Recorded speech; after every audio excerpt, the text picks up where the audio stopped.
Macron salue la chute de Maduro et plaide pour Edmundo González Urrutia comme successeur. Le président de la République se démarque de son ministre Jean-Noël Barrot, lequel a condamné l'intervention des États-Unis.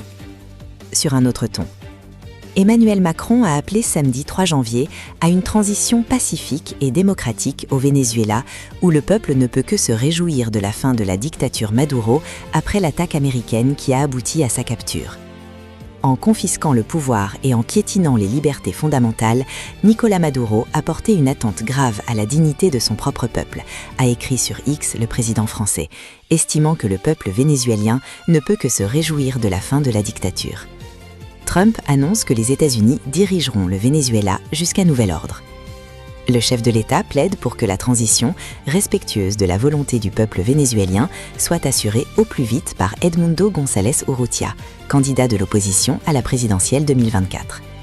Donald Trump a de son côté déclaré que les États-Unis dirigeront le Venezuela jusqu'à ce qu'une transition politique sûre puisse avoir lieu, sans mentionner Edmundo González Urrutia. La chef de l'opposition vénézuélienne et prix Nobel de la paix, María Corina Machado, a elle fait valoir pour sa part qu'il devait assumer immédiatement la présidence. Un peu plus tôt, la diplomatie française avait condamné l'intervention des États-Unis. Une opération qui contrevient au droit international, avait décrit Jean-Noël Barrot, ajoutant qu'aucune solution politique durable dans le pays ne saurait être imposée de l'extérieur.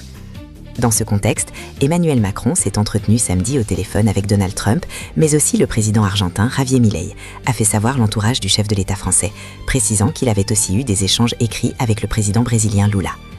La France est pleinement mobilisée et vigilante, notamment pour assurer la sécurité de ses ressortissants en ces heures d'incertitude, a encore souligné Emmanuel Macron.